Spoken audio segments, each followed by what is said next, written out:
പകൽ പാർക്കുന്ന സഞ്ചരിക്കുന്ന മഹാമാരിയെ ഉച്ചയ്ക്ക് സംഹാരത്തെ എനിക്ക് പേടിപ്പാനില്ല. ഹല്ലേലൂയ, സ്തോത്രം. ഇല്ലേ, ഇത് നമ്മൾ പലപ്പോഴും ചിന്തിച്ചിട്ടുണ്ടോ? അതിന്റെ രാത്രിയിൽ പകല് ഉച്ചയ്ക്ക് സന്ധ്യ എന്ന് പറഞ്ഞാൽ ഇത് നമ്മൾ ചിന്തിച്ചിട്ടുണ്ടോ? ഈ കാര്യം നമ്മൾ ചിന്തിച്ചിട്ടുണ്ടോ? പിശാചിന്റെ പ്രവർത്തികൾ ഇങ്ങനെ ശക്തമായി വിശ്രമമില്ലാതെ പിശാചിന്റെ പ്രവർത്തികൾ എന്തെങ്കിലും പ്രവർത്തിച്ചുകൊണ്ടിരിക്കുകയാണ്. ഈജിപ്തിൽ സഞ്ചരിക്കുന്ന രാത്രി ആയി കഴിഞ്ഞാൽ സഞ്ചരിക്കുന്ന ഒരു വലിയ ശക്തിയുണ്ട്. വിശ്വസിക്കണോ നിങ്ങൾ? ഈജിപ്തിന്റെ ഒരു വ്യാപാരമുണ്ട്, ഈജിപ്തിന്റെ ഒരു ശക്തിയുണ്ട്. നമ്മൾ തിരിച്ചറിയണം, ഈജിപ്തിന്റെ ഒരു ശക്തിയുണ്ട്. അത് എടുത്തു പറഞ്ഞിരിക്കുന്നത് ഈജിപ്തിൽ സഞ്ചരിക്കുന്ന മഹാമാരി, ഉച്ചയ്ക്ക് നശിപ്പിക്കുന്ന ഉച്ചയ്ക്ക് നശിപ്പിക്കുന്ന സംഹാരം. അപ്പൊ ഉച്ച സമയം പറഞ്ഞാൽ എവിടെ തൊട്ട് വരെയായിരിക്കും? 12 തൊട്ട് 3 വരെ കൂടി. 3 മണി കഴിഞ്ഞാൽ പിന്നെ എന്താ? പിന്നെ വൈകിട്ടായി, പിന്നെ ഈവനിങ്. അപ്പൊ ചിന്തിച്ചു, അപ്പൊ ആ 2 മണിക്കൂർ ഇതിനുള്ളിൽ പ്രവർത്തിക്കുന്ന ഒരു ശക്തിയുണ്ട്. ഈജിപ്ത് മുഴുവനും, ഈജിപ്ത് എന്ന് പറഞ്ഞാൽ 6 മണിയാണ് യഥാർത്ഥത്തിൽ എന്ത് ചെയ്യുന്നത്? 6 മണി തൊട്ട് എന്ത് ചെയ്യും? ഈജിപ്ത് തുടങ്ങും, പിന്നെ രാവിലെ വരെ എന്ത് ചെയ്യും? അപ്പൊ ഈ ഈജിപ്ത് എന്ന് പറയുമ്പോൾ ഈ രാവിലെ മുഴുവനും, രാത്രി മുഴുവനും, വൈകിട്ട് 6 മണി തൊട്ട് നേരം വെളുക്കുന്ന സമയം വരെയും പ്രവർത്തിക്കുന്ന ഒരു ശക്തി. സമയം കഴിയുമ്പോൾ ആ ശക്തി എന്ത് ചെയ്യും? അപ്പോൾ ആ ഒരു ശക്തിയുണ്ട് ഉച്ചയ്ക്ക്. അത് കൂടാതെ ഈ ഉച്ച സമയത്ത് പ്രവർത്തിക്കുന്ന ഒരു പൈശാചിക ശക്തി. അല്ലെങ്കിൽ പിന്നെന്താണ്? രാത്രി ഈജിപ്തിൽ സഞ്ചരിക്കുന്ന മേലത്തെ 5-ാം വാക്യം, രാത്രിയിലെ ഭയം. അപ്പൊ രാത്രിയിൽ സഞ്ചരിക്കുന്ന, അത് കൂടാതെ എന്ത് ചെയ്യാണ്? ഈജിപ്തിൽ സഞ്ചരിക്കുന്നത് കൂടാതെ രാത്രിയിലെ ഒരു ഭയം, രാത്രിയില് ഒരു ഭയത്തിന്റെ ശക്തി. ഇരുട്ട് കാണുമ്പോഴേ നമ്മൾ എന്ത് ചെയ്യും? ലൈറ്റ് പോകുമ്പോഴേ നമ്മൾ എന്ത് ചെയ്യും? ഭയപ്പെടും. ഭയത്തിന്റെ ഒരു ആത്മാവ്, മനസ്സിലായ? ഭയത്തിന്റെ ഒരു ആത്മാവ്. ഇത് രാത്രിയിൽ തൊട്ട് ചില സമയത്ത് എന്താണ് ഉച്ചയ്ക്ക് ആയി പോയി എന്നൊരു രീതി വന്നു കഴിഞ്ഞാൽ അവിടെ എന്ത് ചെയ്യും? ആ ഭയം പിശാച് എന്ത് ചെയ്യും? മുതലെടുക്കും. ചിലർ ഭയപ്പെട്ട് എന്തെങ്കിലുണ്ട്, മാനസിക രോഗികളായിട്ടും അങ്ങനെ അസ്വസ്ഥതയായിട്ടും കരുതിയിട്ടുണ്ട്. ഭയം അകത്ത് കരുതാണ്. പിശാച് അത് മുതലെടുത്തിട്ട് അതിനെ ഒരു രോഗമാക്കി എന്ത് ചെയ്യും? മാറ്റി. ആ ഭയം വിട്ടുപോയെങ്കിൽ മാത്രമേ ആ രോഗത്തിന് എന്ത് ചെയ്യുള്ളൂ? ആ പ്രശ്നത്തിന് എന്ത് ചെയ്യുള്ളൂ? സൗഖ്യം ഉണ്ടാകുകയുള്ളൂ. ഞാൻ പ്രാർത്ഥിച്ചുകൊണ്ട് എന്താ ഒരു വിശ്വാസത്തിലല്ല, ഒരു കുഞ്ഞ് ഇങ്ങനെ നിരന്തരം പ്രാർത്ഥിച്ചുകൊണ്ടിരുന്ന ഒരു കുടുംബത്തിലെ ഒരു കുട്ടി 5-ലോ 6-ലോ പഠിക്കുന്ന പെൺകുട്ടിയാണ്. പെൺകുട്ടി സ്കൂളിൽ പോയി ബാത്റൂമിൽ പോകുന്ന സമയം കൂട്ടുകാരെല്ലാം കൂടെ പോയത് ബാത്റൂമിൽ എന്ത് ചെയ്തു?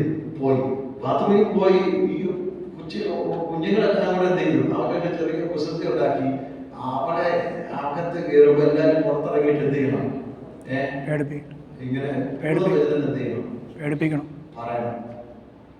ഇതെല്ലാം സെറ്റ് ചെയ്ത് ഈ കൊച്ചിനെ എന്ത് ചെയ്തു? അകത്താക്കിയിട്ട് 3-4 കുട്ടികളെല്ലാം കൂടെ പുറത്തോട്ട് വന്നിട്ട് ഈ പുതുന്ന് പറഞ്ഞ് പകല ഈ കുഞ്ഞ് അവരെ എന്ത് ചെയ്തു?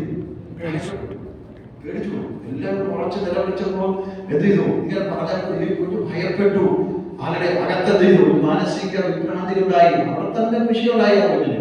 പിന്നെ ഒത്തിരി പ്രാർത്ഥനയും ഒത്തിരി കൗൺസിലിംഗ് ഒക്കെ ചെയ്തിട്ടാണ് ആ കുഞ്ഞിനെ എന്ത് ചെയ്തു? കൊണ്ടുവരാൻ കഴിയും. സ്കൂളിൽ പോകുന്നില്ല. ആ കുഞ്ഞ് അടുത്ത ദിവസം തൊട്ട് എന്ത് ചെയ്യുന്നില്ല? സ്കൂളിൽ പോകുന്നില്ല.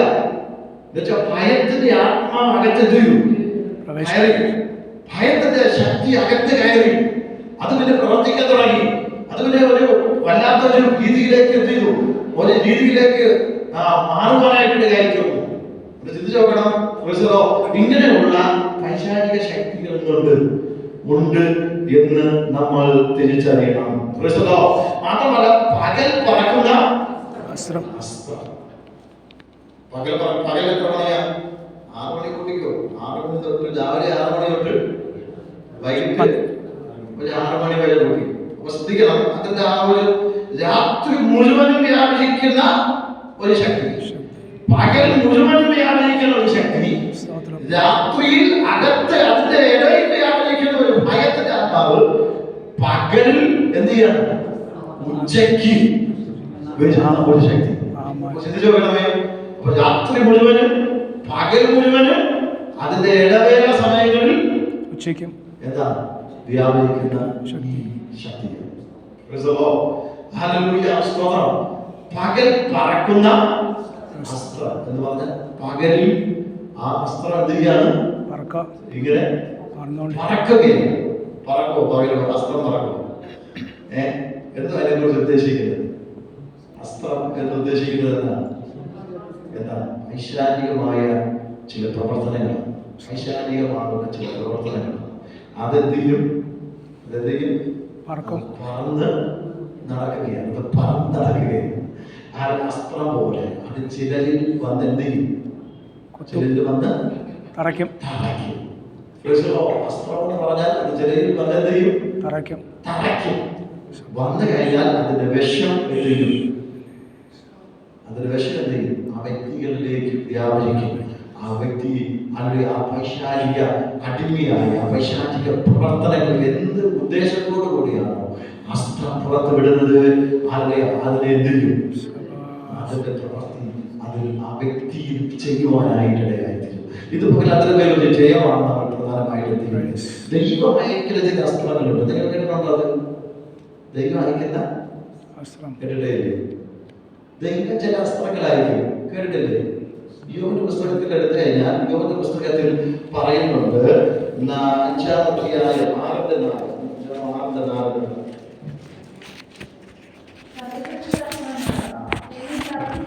സർവശക്തന്റെ അസ്ത്രങ്ങൾ എന്നിൽ തറച്ചിരിക്കുന്നു, അവരുടെ വിഷം എന്റെ ആത്മാവ്. അപ്പോൾ ശ്രദ്ധിക്കണമേ, ഇത് ദൈവം അയച്ച ഒരു അസ്ത്രമായിട്ടാണ്. പിശാചാൻ അവിടെ പ്രവർത്തിക്കുന്നത് നമുക്ക് വ്യക്തമായിട്ട് അറിയാം.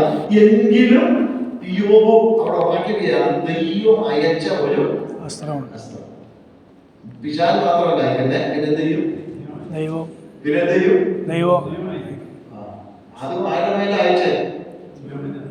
ഭക്തനായ നീതിമാനായ വിശുദ്ധനായ ഇത്രയും ദൈവം സാക്ഷ്യം പറഞ്ഞ് ഇതേപോലെ മനുഷ്യൻ വേറെ തോന്നിയിരുന്നില്ല. ഇല്ലാത്ത ഒരു മനുഷ്യനെയാണ് ദൈവത്തെ അയച്ചത്.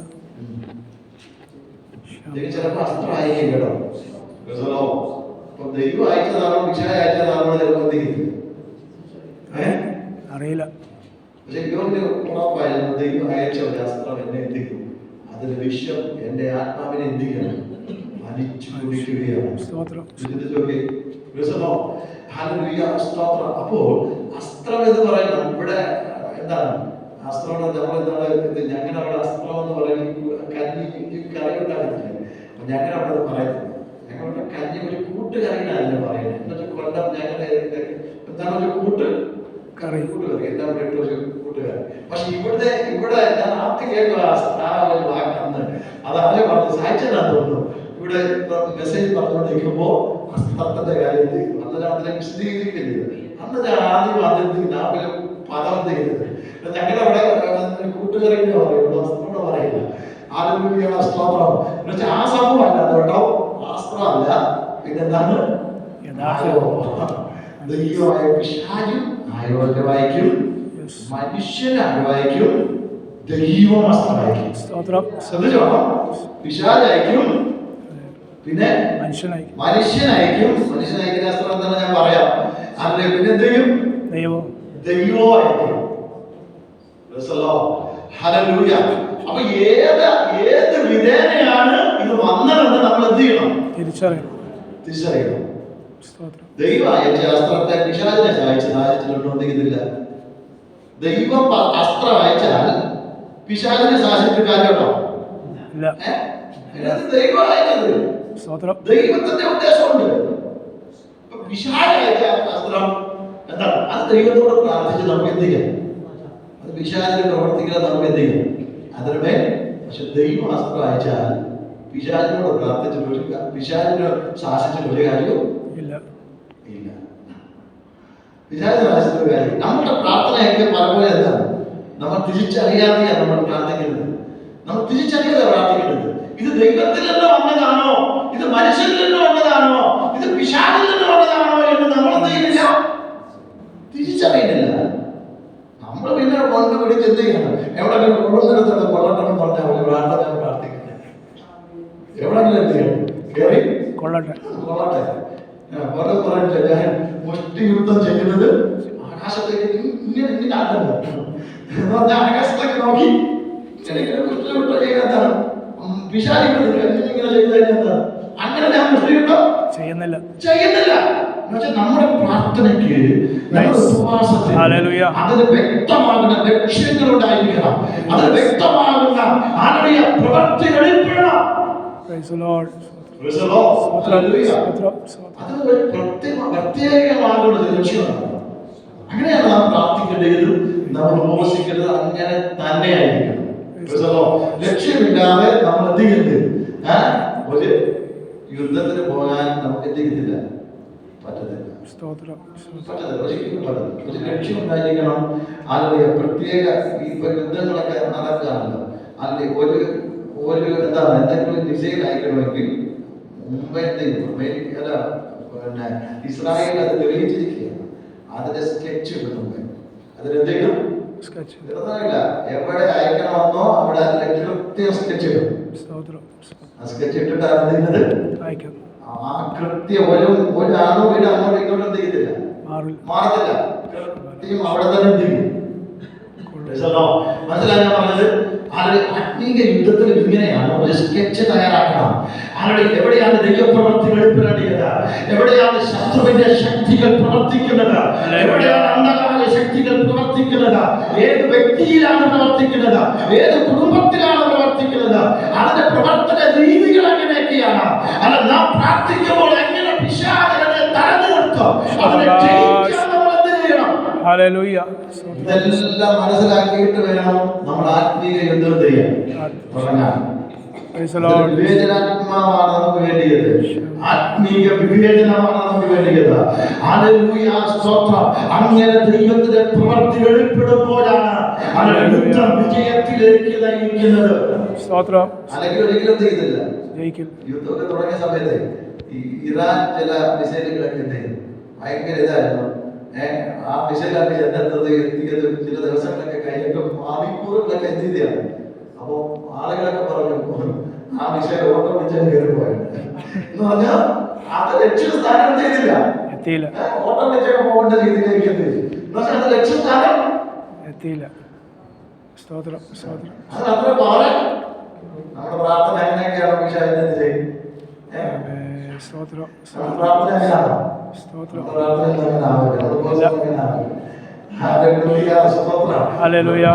ശക്തി വേണമെന്നാണ് ഞാൻ പറഞ്ഞത്. നമ്മുടെ പ്രാർത്ഥന പവർ ആയിരിക്കണമെന്ന് ഞാൻ പറഞ്ഞത്. നമ്മുടെ ഉപവാസം അങ്ങനെയുള്ളതായിരിക്കണമെന്ന് ഞാൻ പറഞ്ഞത്. ലക്ഷ്യത്തെ തകർക്കുന്ന പൈശാചിക ശക്തികളെ തകർക്കുന്ന ബന്ധനങ്ങളെ തകർക്കുന്ന കുടിയിരിപ്പിന്റെ ശക്തികളെ തകർക്കുന്ന ആത്മാവിന്റെ ശക്തിയോടെ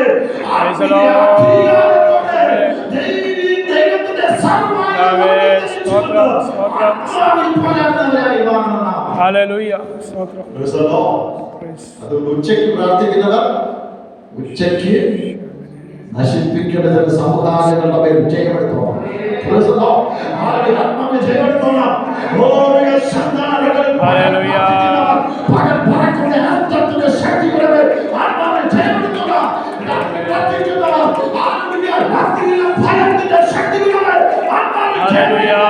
Praise the Lord. Hallelujah.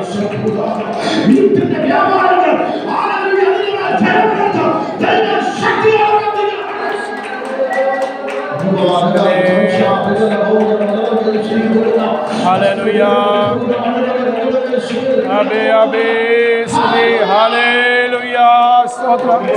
ഇത് Praise. നിങ്ങൾ പ്രാർത്ഥിക്കുന്ന ഏത് ടൈമാണോ ആ ടൈമിനനുസരിച്ച് അത് പ്രവർത്തിക്കുന്ന പൈശാചിക ശക്തികളുടെ മേൽ ജയമെടുക്കാൻ നമുക്ക് കഴിയണം. അതിന്റെ മേൽ ജയമെടുക്കാൻ നമുക്ക് കഴിയണം. ഹല്ലേലൂയ. Hallelujah. സ്തോത്രം. ആ ടൈമിൽ നിങ്ങൾ മറക്കരുത്. ആ ടൈമിൽ നിങ്ങൾ മറക്കരുത്.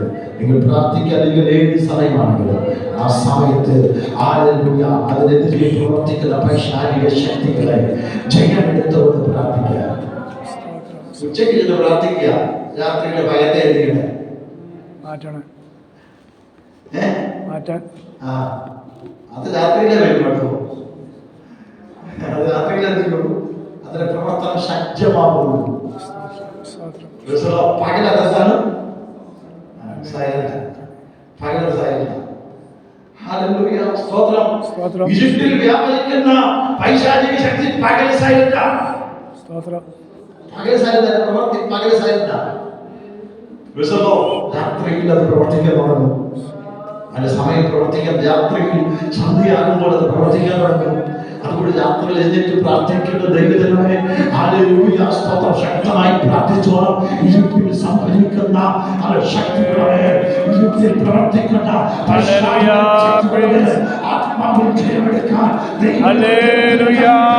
ആത്മാവിൽ ജയമെടുക്കുക. ദൈവത്തിന്റെ Stotram, Stotram, Stotram. Hallelujah. Shabbalam, Shabbalam. Shabbalari, Bala, Dilavi, Rabala, Shimbelevi. Hallelujah. Mene, mene, mene. Jigela, jigela, jigela, jigela, jigela. Ambele, ambele, ambele, ambele, ambele. Glory, bene, bene, bene. Ase. Balaba jibale jana jana raba raba ribambala khabas gebele hallelujah balam shambele bilada bilada bari bele ribe bade vai sabele ram shabele ambele guriyala guriyala guriyala guriya biravana jibele balabele lo sigeri be sigeri be Jaja Rambe Ramse Rambe Vijaba Kabashamari Vamala Shike Beres. Praise the Lord. Hallelujah. Hallelujah. Hallelujah. Hallelujah. Jesus. Hallelujah. ആത്മാവിൽ അങ്ങനെ പ്രാർത്ഥിച്ച് ദൈവത്തിന്റെ കൃപ നമുക്ക് അനുഭവിക്കുവാനായിട്ട് ആ സാന്നിധ്യത്തിലേക്ക് നമുക്ക് എന്തെങ്കിലും സംഗീതക്കാരനോട് ആരുടെ സംഗീതക്കാരൻ പറഞ്ഞു ദാവീദ് പറഞ്ഞ ഭാഗം 38-ന്റെ 2-ാം വാക്യമാണ്. 38-ന്റെ 2-ാം വാക്യത്തിലേക്ക് നിന്റെ അസ്ത്രങ്ങൾ എന്നിൽ തറച്ചിരിക്കുന്നു. ദൈവത്തിന്റെ വന്നതോടെ ആരുടെ പേരും കൂടെ വന്നു. ദാവീദിന്റെ പേരും കൂടെ വന്നു. അതിനെ ശാസിക്കല്ലേ. പക്ഷെ എന്തേ തോന്നും കാരണം ദൈവത്തോട് ചോദിച്ച് മനസ്സിലാക്കിക്കണം. അതിന്റെ കാരണം ചോദിച്ച് മനസ്സിലാക്കിക്കണം. ശാസിക്കാനല്ല. കർത്താവേ നിന്റെ അസ്ത്രങ്ങൾ എന്റെ മേലെതിരിക്കുന്നു, തറച്ചിരിക്കുന്നു, നിന്റെ കൈ എന്റെ മേൽ ഭാരമായിരിക്കുന്നു. ദൈവമേ എന്നെ വിടുവിക്കണമേ. ദൈവത്തോട് കയറി ശാസിക്കാനൊന്നും നിൽക്കല്ലേ. ചിലവരൊക്കെ ദൈവത്തെ കയറി ദൈവത്തെ കൂടെ സാധിച്ചാൽ ദൈവത്തെ ശാസിക്കാണെങ്കിൽ കർത്താവേ ഹല്ലേലൂയ സ്തോത്രം എന്റെ ബലഹീനതകളെ ദൈവം വെളിപ്പെടുത്തി നീ അങ്ങ് ആഗ്രഹിക്കുന്ന മണ്ഡലത്തിലൂടെ എന്നെ നടത്തണമേ എന്ന് ദൈവത്തോട് പ്രാർത്ഥിച്ച് ഹല്ലേലൂയ അതിൽ നിജം പ്രാപിച്ച് ദൈവമായിട്ട് ആ ബന്ധത്തിൽ അടുത്ത് വരുന്നു. അതിനു വേണ്ടിയാണ് ഹല്ലേലൂയ. അല്ലെങ്കിൽ മറ്റു നമ്മെ ആരുടെ തകർക്കാൻ വേണ്ടിയൊന്നും അല്ല. നമ്മൾ ദൈവം ആഗ്രഹിക്കുന്ന തലത്തിലേക്ക് എന്നെ കൊണ്ടുവരാൻ വേണ്ടി, ദൈവം ആഗ്രഹിക്കുന്ന മണ്ഡലത്തിലേക്ക് എന്നെ കൊണ്ടുവരുവാൻ വേണ്ടി അസ്ത്രം എന്നിൽ വന്ന് പതിഞ്ഞിരിക്കുന്നു. അത് ദാവീദിന്റെ പേരിൽ വന്നെങ്കിൽ, അത് ഭക്തനായ ഇയ്യോബിന്റെ പേരിൽ വന്നെങ്കിൽ നമ്മുടെ പേരും എന്ത് ചെയ്യും? നമ്മുടെ പേരും എന്ത് ചെയ്യും? പ്രാർത്ഥിച്ചാലും വരും, പ്രാർത്ഥിച്ചില്ലേലും വരും. സ്തോത്രം. ഹല്ലേലൂയ. സ്തോത്രം. ഏത് വ്യക്തികളുടെ പേരും ദൈവം ഉദ്ദേശിക്കുന്നത് എന്താണോ അതവിടെ എന്ത് ചെയ്യണം, നടക്കണം. ഇനി ഭക്തന്മാരല്ലാത്തവരുടെ പേരിലും എന്ത് ചെയ്യും, വരും. ഒരു അവിശ്വാസയുടെ പേരിലും വരും. ദൈവം ആഗ്രഹിക്കുന്നത് അവിടെ എന്ത് ചെയ്യണം, നടക്കണം. അതാണ് അതിൽ പ്രധാനപ്പെട്ട ഒരു കാര്യം എന്ന് പറയുന്നത്. ഞാൻ തുടർന്ന് നിർത്താം. ഹല്ലേലൂയ. അതുകൊണ്ട് ആ ഒരു കാര്യം നമ്മൾ ചിന്തിക്കുവാൻ ദൈവനാമത്തെ ഞാൻ നിങ്ങളെ ചെയ്യുന്നു. ഇനി മനുഷ്യനായിരിക്കുന്ന ഒരു അസ്ത്രമുണ്ട്. അത് പിശാചിലൂടെ പ്രവർത്തിച്ചിട്ടാണ് കേട്ടോ. 64-ന്റെ 4-ാം വാക്യം വായിക്കണം. യിരെമ്യാവ് 9-8 വായിക്കണം.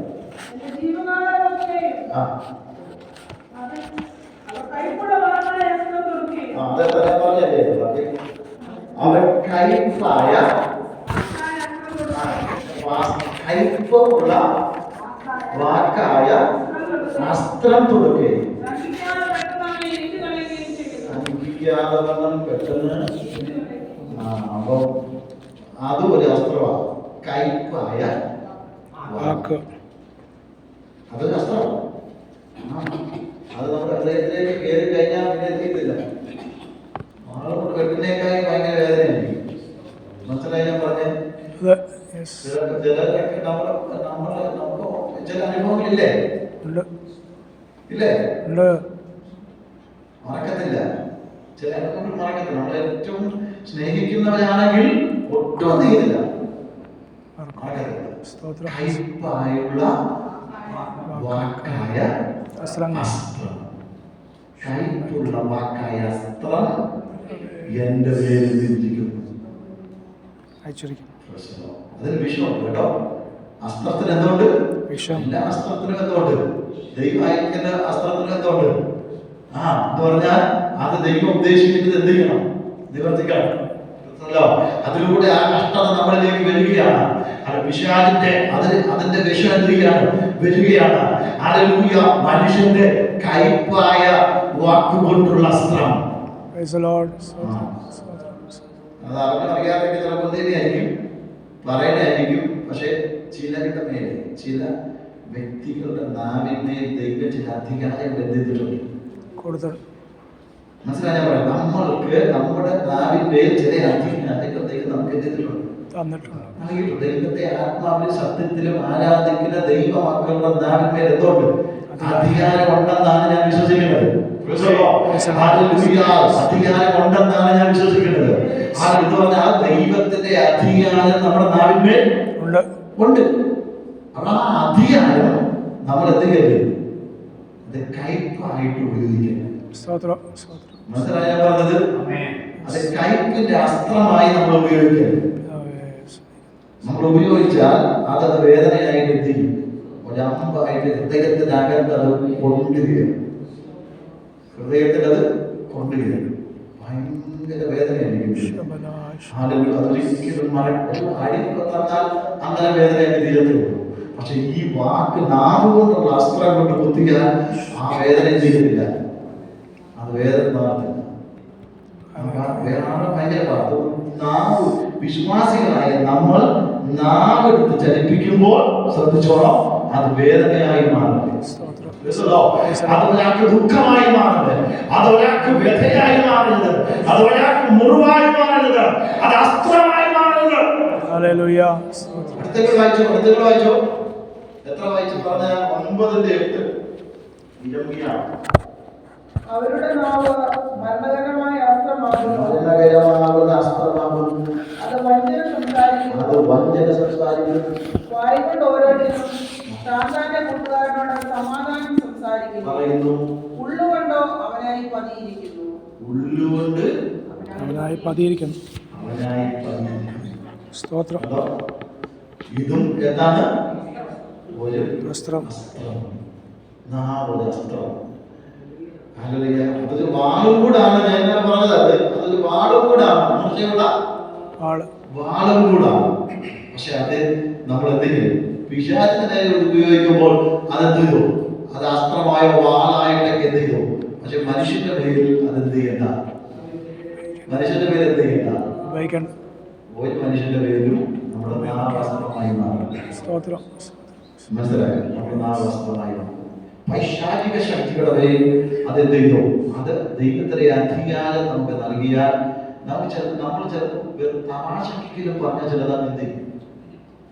നമുക്ക് അനുഭവമില്ല. ഞാൻ തമാശ എന്ത് ചെയ്യാണ്, ഞാൻ ഓർക്കാതെ പറഞ്ഞ ചിലപ്പോൾ അതെന്ത് ചെയ്യും? ഇവിടെ ഒരു വ്യക്തി ഇവിടെ പ്രാർത്ഥിക്കാൻ വേണ്ടിയാണ്. ഇവിടെ നോക്കല്ല, ചങ്ങനാശ്ശേരിയിലുള്ള സ്ഥല ഈ ആഴ്ച ദൈവാത്മാവിന്റെ ഉള്ളിൽ ഒരു ഈ വചനം എൻ്റെ ഉള്ളിൽ എന്ത് ചെയ്തു? ഈ വചനമല്ല, മറ്റൊരു വചനം എനിക്ക് നൽകി 49 യശയ്യ. അപ്പം ആ വചനം ഞാൻ അദ്ദേഹത്തോട് ശക്തമായിട്ട് പറഞ്ഞു. അദ്ദേഹം എന്നോട് പറഞ്ഞു, പക്ഷേ എൻ്റെ നാവിന്മേൽ അങ്ങനെ ഒരു ഫീലിങ്സ് ഉള്ളതായിട്ട് പലപ്പോഴും എനിക്ക് എന്ത് ചെയ്തിട്ടുണ്ട്, എനിക്ക് ഫീൽ ചെയ്തിട്ടുണ്ട്, എനിക്ക് മനസ്സിലായിട്ടുണ്ട്.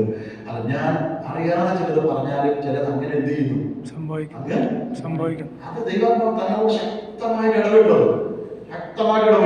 ഞാൻ പറഞ്ഞത്, നിങ്ങളുടെ നാവ് ചലിപ്പിക്കുന്നത് നിങ്ങൾ എന്ത് ചെയ്യണം, ശ്രദ്ധിച്ചു വേണം. ചിലപ്പോൾ നിങ്ങൾക്ക് തന്നെ അത് എന്ത് ചെയ്യും, ദോഷമായി തീരും. മനസ്സിലാവുക, നിങ്ങളുടെ തലമുറയ്ക്ക് നിങ്ങൾക്ക് തന്നെ അത് ചിലപ്പോൾ എന്ത് ചെയ്യും, ദോഷമായി വരും. നിങ്ങളുടെ നാവിന്മേൽ ഒരു പ്രത്യേക അധികാരം നിൽക്കുന്നുണ്ട്. അത് നെഗറ്റീവായി നിങ്ങൾ ഉപയോഗിക്കരുതെന്ന് ശക്തമായി പറഞ്ഞു. നെഗറ്റീവായിട്ട് അത് എന്തെങ്കിലും ഉപയോഗിക്കരുത്. ഒരാളെ അനുഗ്രഹിക്കാനും ഒരാളെ എന്താ അങ്ങനെയാണെങ്കിൽ എന്ത് ചെയ്യും, ഉപയോഗിച്ചോ, കുഴപ്പമൊന്നുമില്ല. പക്ഷെ നെഗറ്റീവായി ശപിക്കാനോ അല്ലെങ്കിൽ അങ്ങനെയുള്ള മുറിവേൽക്കുന്ന വാക്കുകൾ പറയാനോ നിങ്ങൾ നാമത്തെങ്കിലും ചലിക്കരുതെന്ന് ശക്തമായിട്ട് ഞാൻ പറഞ്ഞത്.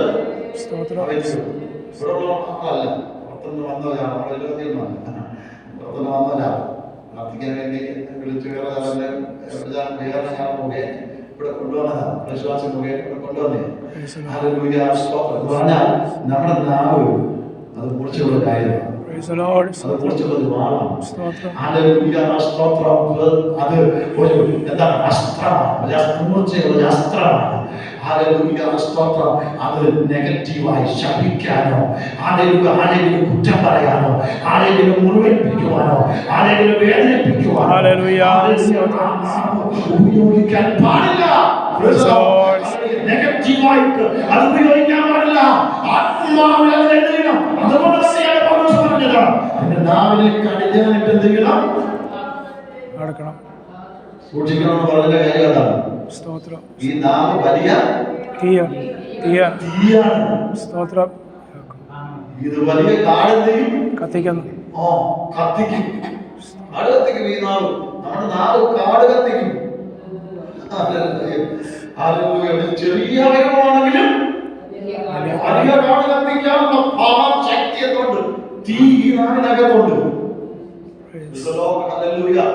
കാട് കത്തിക്കുന്ന കാര്യമൊന്നും അല്ല പറയണ്ട കേട്ടോ, കലക്കൊണ്ടാകുന്ന കാര്യം പറയുന്നത് നാവുകൊണ്ട്.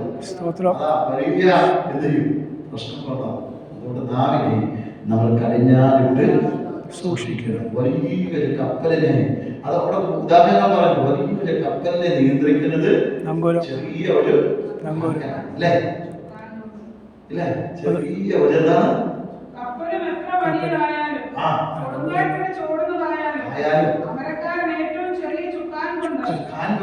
ബോധിച്ച ദിക്കിലേക്ക് എന്തെയ്യുന്നു, ഇരിക്കുന്നു. വമ്പ് പറയുന്നു. കുറഞ്ഞ തീ എത്ര വലിയ കാട് കത്തിക്കുന്നു. തീ തന്നെ, തീയ നാവ് കൊണ്ട് എന്തെല്ലാം തീ കത്തിയിട്ടുണ്ടെന്നറിയാമോ, എന്തെല്ലാം പ്രശ്നങ്ങൾ ഉണ്ടായിട്ടുണ്ട്. ശ്രദ്ധിച്ചു വേണം. നമ്മുടെ നാവിനുള്ള ആത്മിക അധികാരമുണ്ട്. നെഗറ്റീവായിട്ട് അത് ഉപയോഗിക്കരുത്, അതിനടുത്ത് പോസിറ്റീവായി നമ്മൾ എന്തെങ്കിലും ഉപയോഗിക്കണം. ഭാഷയ്ക്ക് പോലും എന്ത് ചെയ്യല്ലേ, നമ്മൾ പറയാൻ പാടില്ല. ആരോഗ്യ ദൈവത്തിന്റെ ശക്തി നമ്മുടെ മേലുണ്ട്. യേശുവിന്റെ വാക്കുകളിൽ അധികാരം പുറപ്പെടുന്നത് പോലെ നമ്മുടെ നാവിൽ നിന്നും ദൈവിക അധികാരങ്ങൾ പുറപ്പെടുവാൻ, ദൈവത്തിന്റെ ശക്തി പുറപ്പെടുവാൻ, ദൈവത്തിന്റെ മഹത്വം പുറപ്പെടുവാൻ, ദൈവത്തിന്റെ ആത്മാവ് നമുക്ക് എല്ലാവർക്കും കൃപ നൽകട്ടെ. ഹല്ലേലൂയ, സ്തോത്രം. അതുകൊണ്ട് കണ്ണുകളെ അടച്ച് നമുക്ക് ദൈവത്തോട് ശക്തമായി സൂക്ഷിക്കാം. നമ്മുടെ ദൈവത്തിന്റെ കലങ്ങളിലേക്ക് സമർപ്പിക്കാമോ? അസ്ത്രങ്ങളെ ഉച്ചയ്ക്ക് നശിപ്പിക്കുന്ന ആത്മീയ സംഹാരത്തെ ഇന്ന് പകലുകൾ ജയമെടുക്കുകയാണ്. ദൈവങ്ങളിലേക്ക് എത്തിക്കാൻ നമുക്ക് പ്രാർത്ഥിക്കാം. ആത്മീയ ശുചിച്ചാൽ പ്രാർത്ഥന.